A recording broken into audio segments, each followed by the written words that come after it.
L'étude du livre de Neale Donald Walsch « Quand tout change, changez tout ».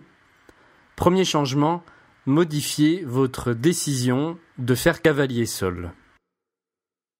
Quel est le premier réflexe que nous adoptons lorsque les choses ne vont pas dans notre vie? Nous nous isolons.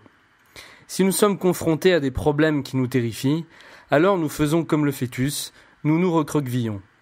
Et nous commettons ensuite la pire erreur qui soit, nous essayons de nous en sortir tout seuls.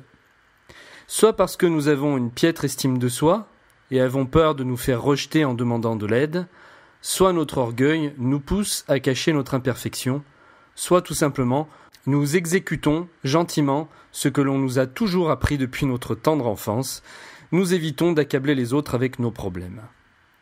Souvent, c'est un peu un mélange de tout ça. Et si, en fait, les gens adoraient jouer le rôle du sauveur? Rappelez-vous la dernière fois lorsque vous avez aidé une personne à sortir de ses problèmes. Rappelez-vous comme vous vous êtes senti valorisé. Les gens aiment aider. En réalité, ils n'attendent que ça.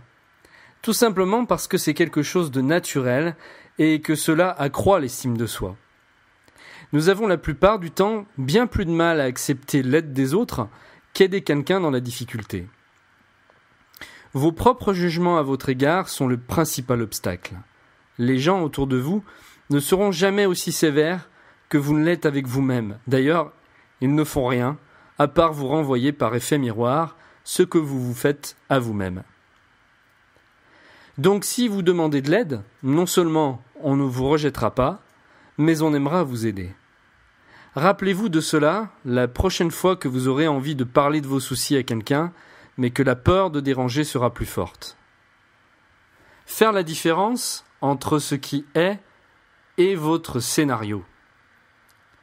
C'est là que nous commençons à parler des différentes réalités.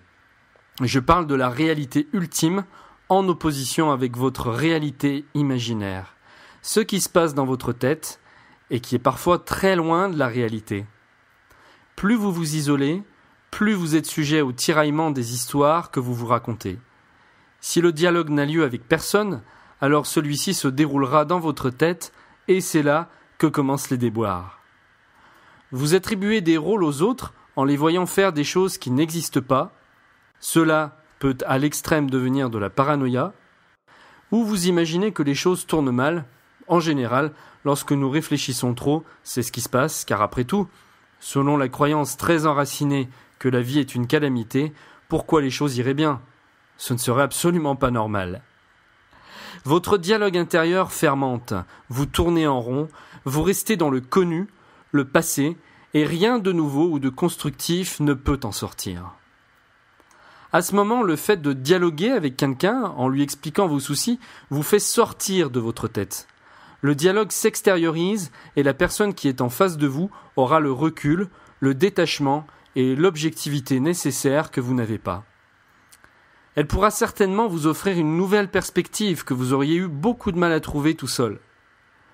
La prochaine fois que vous vous enfermerez dans votre petite histoire, sortez de votre tête. Allez voir un ami qui ne fait pas partie de celle-ci. Allez voir un prêtre, un rabbin, un psychologue, un astrologue, n'importe quelle personne ou professionnel capable de vous offrir une nouvelle vision des choses. Ne sous-estimez pas la force de votre mental. Il est accaparant, hypnotisant et tourbillonnant. Il vous fera prendre n'importe quelle fiction pour la réalité très facilement. Entrer en soi, ce n'est pas écouter votre mental, mais entrer en contact avec votre âme. Le besoin d'approbation. Vous remarquerez que celui-ci est prépondérant dans notre façon de fonctionner. Nous préférons parfois nous trahir nous-mêmes plutôt que de devoir affronter la désapprobation d'autrui. Nous ne sommes bien souvent pas conscients des traitements infâmes que nous nous infligeons à nous-mêmes. Nous pouvons même être impitoyables, nous sentir moins que rien, minables, tout cela en cachette. Et comme nous ne savons pas nous aimer, nous envisageons encore plus mal que quelqu'un puisse nous donner de l'amour. Nous développons une hypersensibilité à la critique puisque nous avons passé tellement de temps à nous dénigrer nous-mêmes. La moindre remarque provenant de l'extérieur nous afflige et ternit l'image fragile que nous avons de nous. Nous ne pouvons pas nous aimer sans condition car nous croyons plus que tout que l'amour doit se mériter, que c'est une chose à gagner. C'est pour cela que nous cherchons sans cesse l'approbation des autres plutôt que de chercher à nous réaligner avec nos vrais désirs, car pensons-nous, sans l'approbation des autres, je ne suis rien et je ne suis pas aimé.